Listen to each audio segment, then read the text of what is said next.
الشیطان الرجیم بسم اللہ الرحمن الرحیم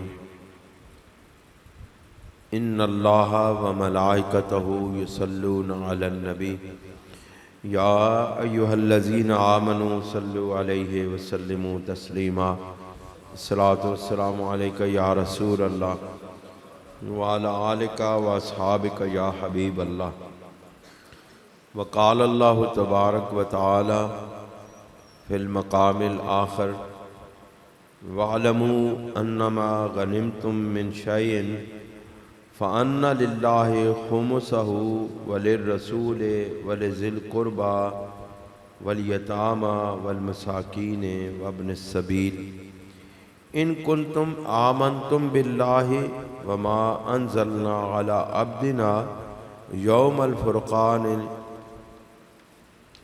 یوم التقى الجمعان واللہ علی کل شیء قدیر۔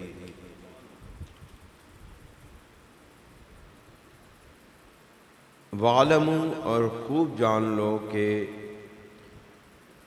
جو کوئی چیز انما غنمتم من شیء جو کوئی چیز تمہیں غنیمت میں حاصل ہو فَأَنَّ لِلَّهِ تو بے شک وہ اللہ کے لیے ہے، تو بے شک اللہ کے لیے خمسہ اس کا 5واں حصہ، وللرسول اور رسول کے لیے، ولذی القربى اور رسول اللہ صلی اللہ علیہ وسلم کے اقرباء کے لیے، والیتامى اور یتیموں کے لیے، والمساکین اور مساکین کے لیے، وابن السبیل اور مسافروں کے لیے۔ ان کنتم آمنتم باللہ اگر تم اللہ تعالیٰ پر ایمان رکھتے ہو، وما انزلنا علی عبدنا اور جو کچھ ہم نے اپنے بندے پر نازل کیا یعنی قرآن مجید اس پر ایمان رکھتے ہو، تو یوم الفرقان جو نازل کیا گیا یعنی کہ یہ حکم جو نازل کیا گیا فیصلہ کے دن، یوم التقى الجمعان جس روز آمنے سامنے ہوئے تھے دو لشکر یعنی مقام بدر پر، واللہ علی کل شیء قدیر اور اللہ تعالی ہر چیز پر قادر ہے۔ دوستو اور بزرگوں، یہ 10ویں پارہ کی ابتدا ہو رہی ہے سورہ انفال کی آیت نمبر 41 آپ کے سامنے تلاوت کی اور اس کا مفہوم بیان کیا ہے۔ حضور سید کونین صلی اللہ علیہ وآلہ وسلم کی تشریف آوری انسانیت کے لیے بڑی رحمتوں اور برکتوں کا باعث ہوئی۔ حضور سید کونین صلی اللہ علیہ وآلہ وسلم کے اس دنیا میں تشریف لانے کے بعد بہت سارے ایسے معاملات، بہت سارے ایسے مسائل، بہت ساری ایسے احکامات جو سابقہ امتوں کے لیے جائز نہیں تھے، اللہ تعالیٰ نے حضور سرور کونین صلی اللہ علیہ وآلہ وسلم کے قدموں کے طفیل اللہ تعالیٰ نے وہ مومنوں کے لیے آسانیاں عطا فرما دی۔ یعنی میرے محبوب آسانیاں لے کر آئے، رحمتیں لے کر آئے، برکتیں لے کر آئے۔ حضور سرور دو عالم صلی اللہ علیہ وسلم سے پہلے جتنے سابقہ امتیں گزریں ان میں جو جہاد ہوتا تھا یعنی اللہ تعالیٰ کی راہ میں جو جنگ لڑی جاتی تھی، اس میں جس وقت ایمان والوں کو فتح نصیب ہوتی تھی، جب فتح نصیب ہوتی تھی تو اس فتح کے نتیجے میں جو مال، اسباب، افراد جو قید ہو کے آتے تھے یا جو مال ملتا تھا اس کو مال غنیمت کہتے تھے۔ اس کا طریقہ یہ ہوتا تھا کہ اس کو ایک جگہ جمع کر کے میدان میں وہ سارا حاصل ہونے والے اس مال کو آگ لگا دی جاتی تھی، وہ مال ضائع ہو جاتا ہے۔ وہ اس امت پر اپنی جانوں کے نذرانے پیش کرنے کے باوجود، میدان جنگ میں دشمنان اسلام کے خلاف لڑنے کے باوجود، زخمی ہونے کے باوجود، اپنی جانوں کے نذرانے پیش کرنے کے باوجود، وہ مال ان کے لیے حلال نہ تھا، وہ مال ان پر حرام تھا، اس لیے اس کو آگ لگا دی جاتی تھی۔ لیکن سرور دو عالم صلی اللہ علیہ وآلہ وسلم کے اس دنیا میں تشریف آوری کے بعد کیا ہوا؟ وہ مال غنیمت جو جنگ کے نتیجے میں مسلمانوں کے ہاتھ آتا تھا فتح کی صورت میں، وہ مال مسلمانوں پر حلال ہوتا تھا۔ اب اللہ رب العزت نے اس مال کی تقسیم کر دی کہ یہ مال تقسیم کیسے ہو۔ اللہ تعالیٰ نے اسی چیز کو ہمارے سامنے رکھا کہ وَاعْلَمُوا، اور خوب جان لو کہ انما غنمتم من شیء، کہ وہ مال جو تمہیں جنگ کرتے ہوئے لڑنے کی صورت میں حاصل ہو۔ یاد رکھیں دو قسم کی صورتحال ہے، ایک سورہ حشر میں، پھر اس کی دوسری تفصیل موجود ہے، وہ انشاءاللہ موقع پر عرض کروں گا۔ اس کو کہتے ہیں مال فے، ایک ہے مال غنیمت، ایک ہے مال، دوسرا کون سا ہے؟ ایک ہے مال غنیمت، دوسرا ہے مال کون سا ہے؟ فے۔ مال غنیمت وہ ہے جو میدان جنگ میں جنگ لڑتے ہوئے فتح حاصل ہونے کی صورت میں جتنے کفار سے مال اسباب حاصل ہوئی ہیں وہ مسلمانوں کے قبضے میں آ کے ان کی تقسیم ہوگی۔ جبکہ مال فے وہ مال ہے یا وہ اسباب ہیں یا وہ زمینیں ہیں جو بغیر جنگ کیے ہوئے مسلمانوں کے قبضے میں آ جائیں۔ مثلا مسلمان کسی علاقے کو فتح کرنے کے لیے گئے، ان لوگوں نے، وہاں کے لوگوں نے جنگ کرنے سے انکار کر دیا اور جزیہ دینے کا اعلان کیا، یا اپنا سارا مال اسباب مسلمانوں کے حوالے کر دیا، اپنی زمینیں حوالے کر دی، اس کو مال فے کہتے ہیں، جو بغیر جنگ کے لڑا جائے، اور اس کے بھی اپنے قوانین بالکل یہی ہیں، تقریباً ملتے جلتے ہیں۔ یاد رکھیں مال فے میں وہ حضور سرور دو عالم صلی اللہ علیہ وسلم نے جب جنگ کی تھی کفار مکہ کے خلاف، یہودیوں کے خلاف، غالباً بنی نزیر تھے یا بنی قریظہ تھے، ان کے خلاف جب جنگ کی تو وہاں پر مال اسباب کے علاوہ کچھ زمینیں بھی مسلمانوں کے قبضہ میں آئیں، ان میں باغ فدق بھی تھا، سمجھے، جس پر بڑا شور مچایا جاتا ہے کہ حضرت ابو بکر صدیق نے سیدہ فاطمہ الزہرا کو وہ باغ نہ دیا، اور یہ بڑے جملے کسے جاتے ہیں کہ سیدہ پاک دربار میں کھڑی رہیں، 2 گھنٹے دربار میں کھڑی رہیں اور وہ باغ فدق کا مطالبہ کرتی رہیں۔ کون سا دربار تھا؟ کون سے تخت لگے ہوئے تھے؟ کون سے وزراء اور امراء تختوں پر اور کرسیوں پر بیٹھے ہوئے تھے؟ وہ حضور سید دو عالم صلی اللہ علیہ وسلم کے غلام، فرش زمین پر بیٹھنے والے، ریت پر، زمین پر، ننگی زمین پر بیٹھنے والے، وہ سیدنا صدیق اکبر رضی اللہ تعالیٰ عنہ، ان کے بارے میں کہا جاتا ہے وہ تخت پر بیٹھے ہوئے تھے، اور سیدہ فاطمہ الزہرا دربار میں 2 گھنٹے کھڑی رہیں، اور کس چیز کا مطالبہ کرتی رہیں؟ ایک چھوٹے سے باغ کا، کتنا بڑا الزام ہے ان دونوں عظیم ہستیوں پر کہ حضور سید دو عالم صلی اللہ علیہ وسلم کی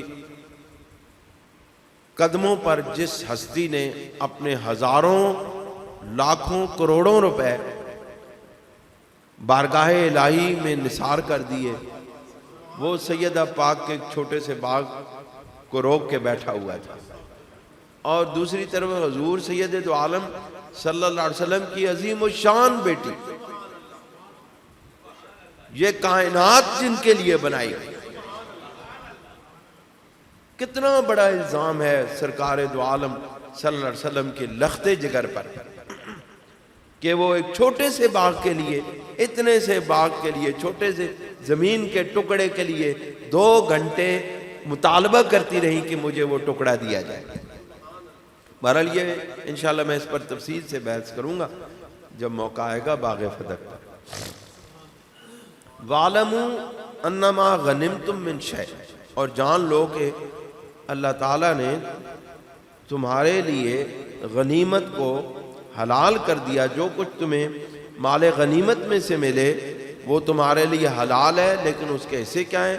فَأَنَّ لِلَّهِ خُمُسَهُ، اس کا 5واں حصہ جو ہے وہ اللہ کے لیے ہے، وَلِلرَّسُولِ، اور رسول کے لیے ہے۔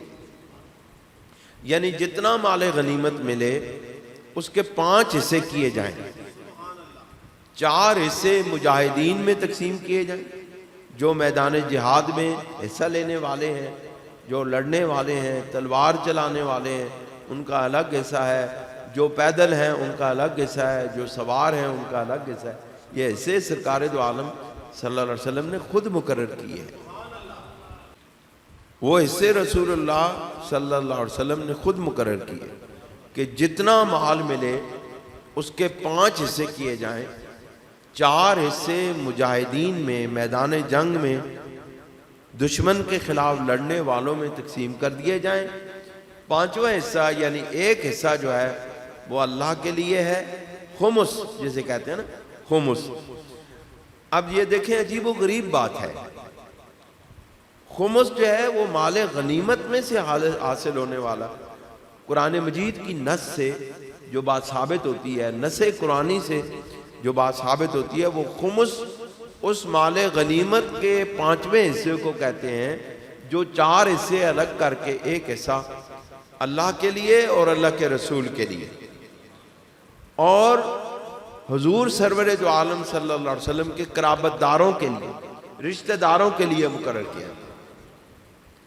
لیکن آپ دیکھیں یہ تو ہے مال غنیمت میں سے 5واں حصہ، لیکن شیعہ جو ہیں وہ زکوٰۃ کا انکار کرتے ہیں اور وہ کہتے ہیں کہ اپنے مال کا 5واں حصہ جو ہے زکوٰۃ تب نہیں دینی، لیکن 5واں حصہ مال کا جو ہے وہ حضور سرور دو عالم صلی اللہ علیہ وسلم کے اہل بیت اطہار کو دیا جائے۔ حالانکہ خمس کا جو تصور قرآن نے دیا ہے وہ مال غنیمت کا 5واں حصہ ہے، نہ کہ مال کا 5واں حصہ، عام مال کا، لوگوں کی کمائیوں کا 5واں حصہ ہے۔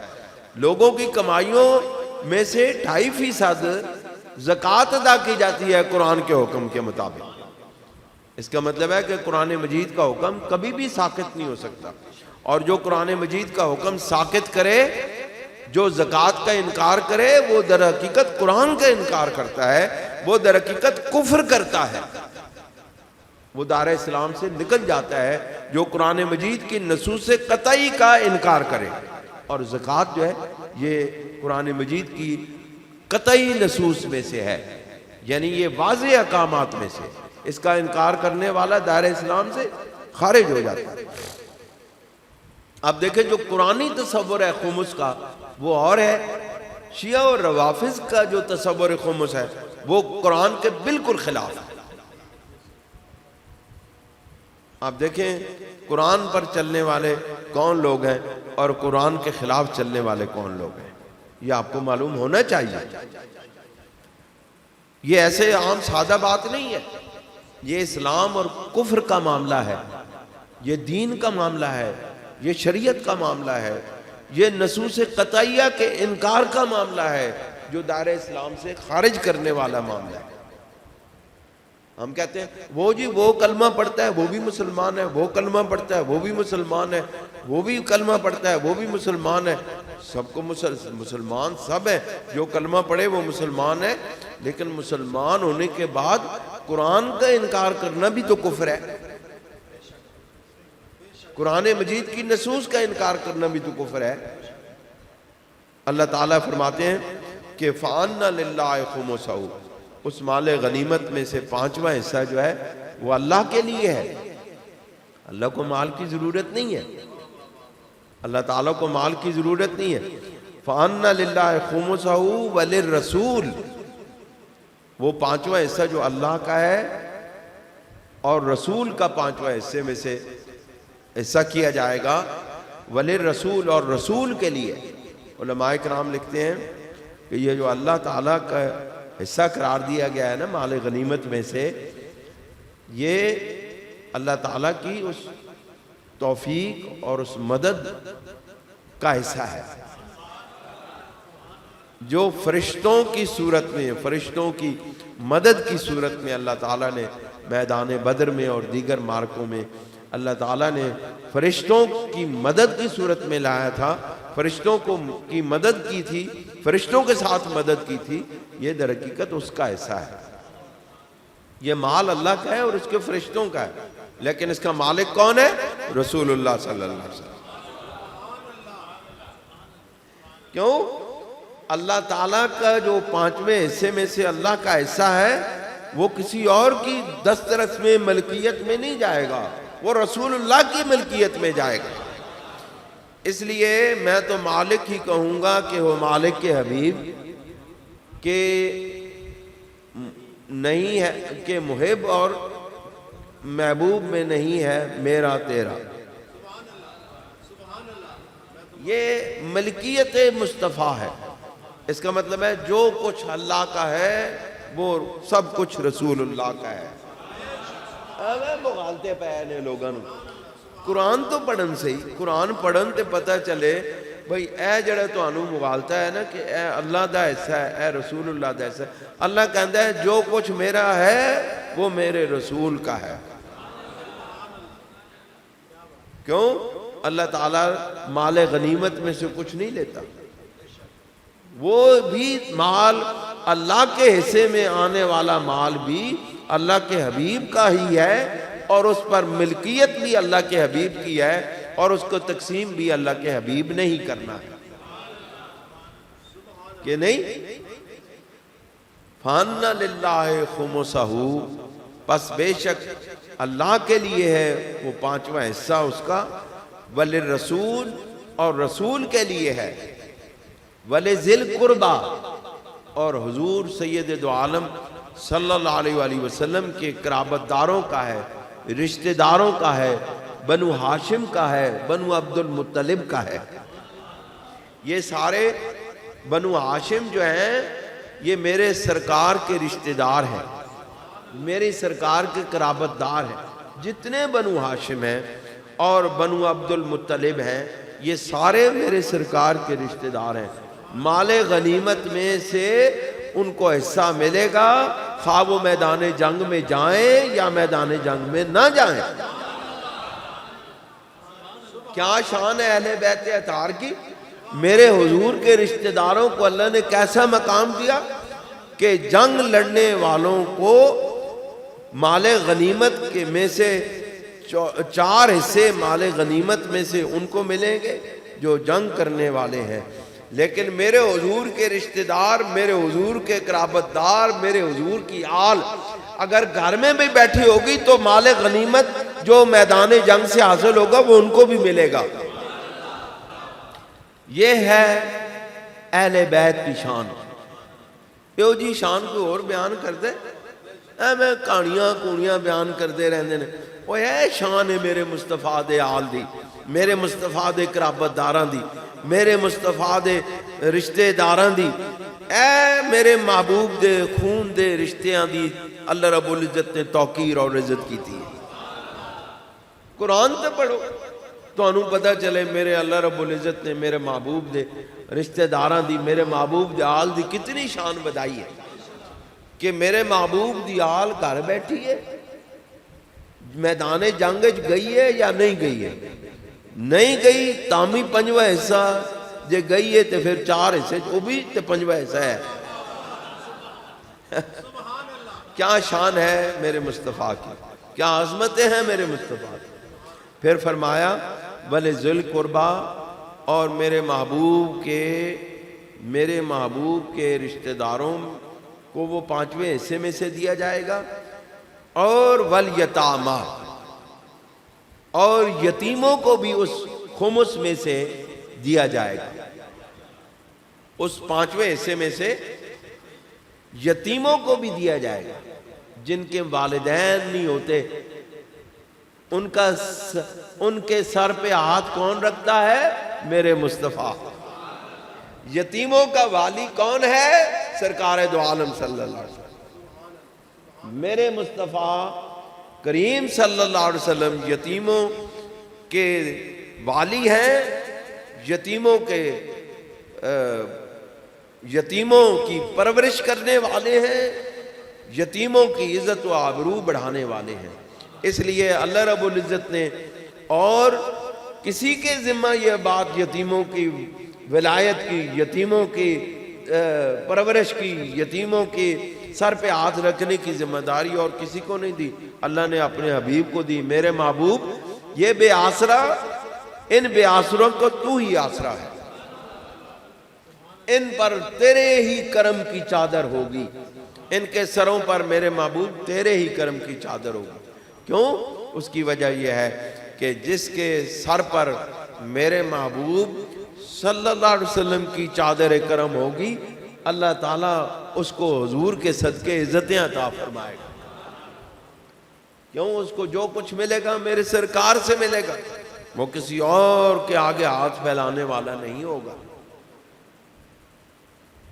اس کی اللہ تعالیٰ عزتیں بڑھانا چاہتا ہے، یتیموں کی عزتیں رکھنا چاہتا ہے کہ یہ کسی اور کے آگے دستے سوال دراز نہ کرے، بلکہ ان کو جو کچھ ملے میرے محبوب کے قدموں کے طفیل، میرے محبوب کے طفیل ملے، تاکہ ان کی معاشرے کے اندر عزت و آبرو بڑھتی رہے، اضافہ ہوتا رہے۔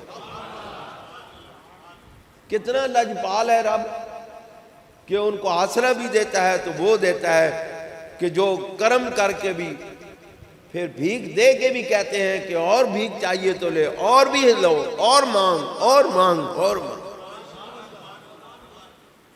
اور وہ دینے کے بعد اس پر احسان نہیں جتاتے۔ پھر فرمایا والمساکین، اور مساکین کو بھی میرے محبوب اس 5ویں حصے میں سے آپ ان کو حصہ دیں۔ وہ مساکین کون ہیں؟ جو محنت مشقت کرتے ہیں، مزدوری کرتے ہیں، لیکن ان کا عیال اتنے زیادہ ہیں، ان کے اولاد زیادہ ہے، ان کی آمدن کم ہے، ان کی آمدن ان کے عیال کی پرورش کے مطابق نہیں ہوتی، اس کو کہتے ہیں مساکین۔ مسکین کون ہے؟ جو اپنی محنت کرے، مزدوری کرے، اس کے باوجود اس کے گھر کے معاملات نہ چل سکیں، وہ مساکین میں سے ہے، اور اللہ نے اس کا خمس میں سے حصہ مقرر کر دیا ہے۔ دوستوں اور بزرگوں، فرمایا وابن السبیل، اور مسافروں کو بھی اس میں سے حصہ ملے گا، مسافروں کی بھی مدد کی جائے گی۔ مسافر بڑی لمبے سفر کرنے والے اس وقت ہوتے تھے، آج کل تو ہوائی جہاز ہیں، موٹر وے ہیں، گاڑیاں ہیں، تیز رفتار ٹرینیں، سب کچھ ہے، لیکن اس وقت اونٹوں پر، گھوڑوں پر پیدل سفر کرتے تھے، کئی مہینوں کا سفر ہوتا تھا، زیادہ سفر ختم ہو جاتا تھا۔ اسلامک سٹیٹ نے، اسلامی ریاست نے اس مال غنیمت میں سے ان مسافروں کے لیے حصہ مقرر کیا تھا جو مسافر چلتے چلتے جن کا راستے میں زیادہ سفر ختم ہو جائے تو سٹیٹ جو اسلامی سٹیٹ ہے وہ اس کی مدد کرے گی اور اس کو زیادہ سفر دے گی۔ یہ ہے فلاحی اسلامی ریاست کا ایک نقشہ، اسلامی فلاحی ریاست ہے، یہ اسلامی فلاحی ریاست کا ایک نقشہ ہے جو اسلام نے ہمیں دیا۔ اور دوستو فرمایا ان کنتم آمنتم باللہ، اگر تم اللہ تعالی پر ایمان رکھتے ہو، وما انزلنا علی عبدنا، اور جو اللہ تعالیٰ نے جو ہم نے اپنے بندے پر نازل کیا ہے اس پر ایمان رکھتے ہو، تو پھر تم پر لازم ہے کہ تم حاصل ہونے والے مال غنیمت میں دیانتداری اختیار کرو۔ یہ تعلیمات خدا ہے، تعلیمات الہی ہیں، تعلیمات مصطفیٰ ہیں، تربیت مصطفیٰ ہے کہ ایمان کا تقاضا یہ ہے کہ دیانتداری اختیار کی جائے مال غنیمت میں، تاکہ جن جن کا جو حصہ بنتا ہے ان تک وہ مکمل طور پر پورا مال ان تک پہنچا دیا جائے۔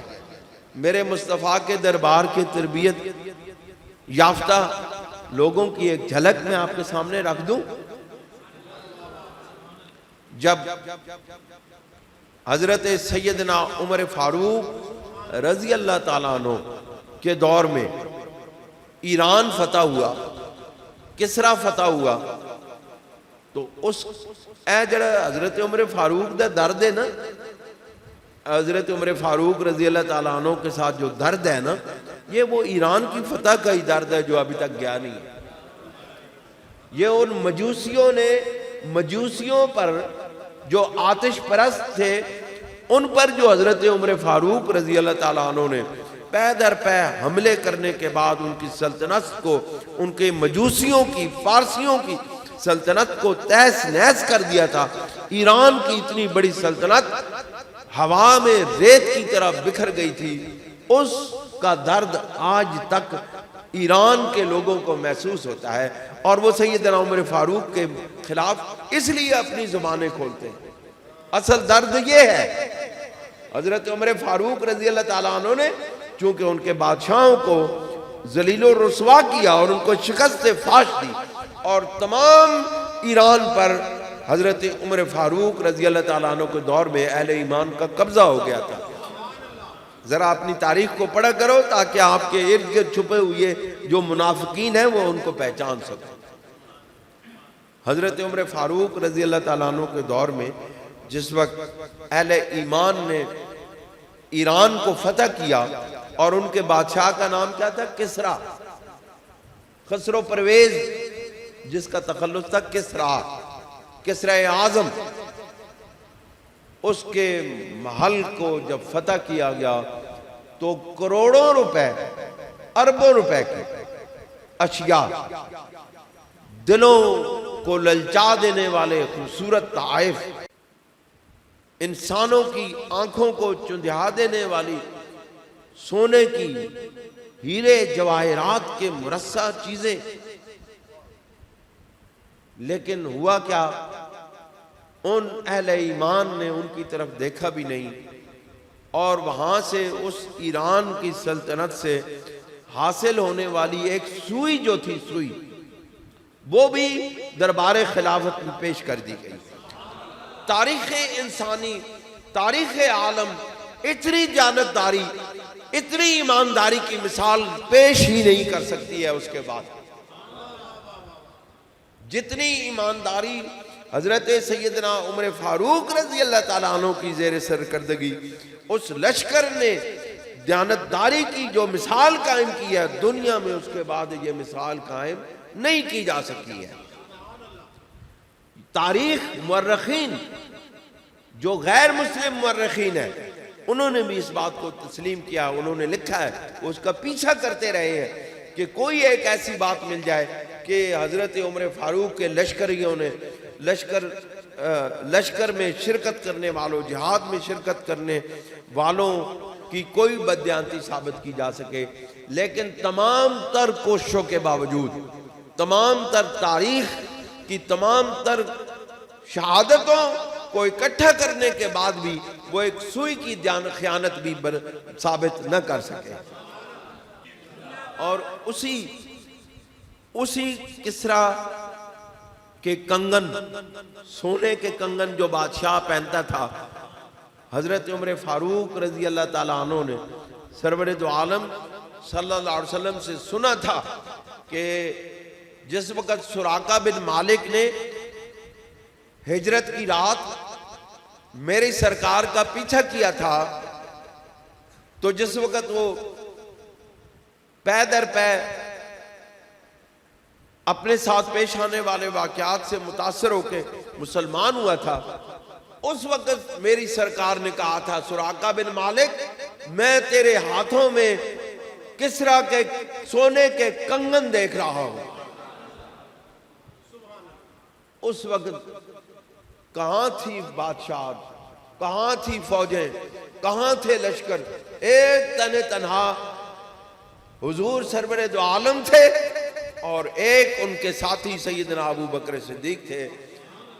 دور دور تک فتح و کامرانی کا تصور بھی نہیں کیا جا سکتا کہ دو بے سر و سامان مسافر صحرائے عرب میں اپنی جان بچانے کے لیے اپنی جان کو چھپا کے لے جا رہے ہیں، اور ملنے والے ایک غیر مسلم نے جس نے اسلام قبول کیا ہے اس کو کہہ رہے ہیں سراقہ تیرے ہاتھوں میں ہم کسرا کے کنگن دیکھ رہے ہیں۔ اس کا مطلب ہے مصطفیٰ اس وقت بھی سلطنتیں عطا کر رہے تھے۔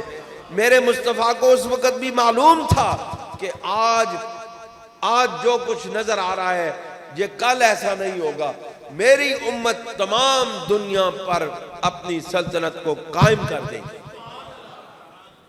اور وہی ہوا، تمام سامان جب دربار خلافت میں اکٹھا کر دیا گیا، حصے تقسیم ہونے کے لیے، وہ تقسیم کرنے کے لیے مال غنیمت کو اللہ تعالیٰ کے حکموں کے مطابق جب تقسیم کرنے کے لیے اکٹھا کیا گیا تو حضرت عمر فاروق نے وہ خصوصی طور پر وہ بکس کھلوایا، کہا نہیں وہ مجھے کنگن دیے جائیں، وہ مجھے کنگن دیے جائیں تاکہ میں اپنے آقا و مولا حضور سرور دو عالم صلی اللہ علیہ وسلم کی زبان عطر سے نکلے ہوئے الفاظ کو پورا کر سکوں۔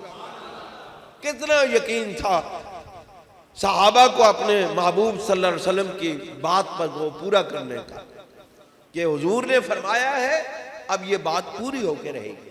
سب سے پہلے سراقہ بن مالک کو اٹھایا گیا، سراقہ بن مالک کھڑے ہو جاؤ، اور سراقہ بن مالک کے ہاتھوں میں وہ کنگن پہنائے گئے اور کہا گیا سراقہ ذرا ہاتھوں کو بلند کر کے لوگوں کو دکھاؤ کہ میرے محبوب صلی اللہ علیہ وسلم کی آج وہ بات پوری ہو رہی ہے کہ سراقہ کے ہاتھوں میں کس طرح بادشاہ کے کنگن ہوں گے۔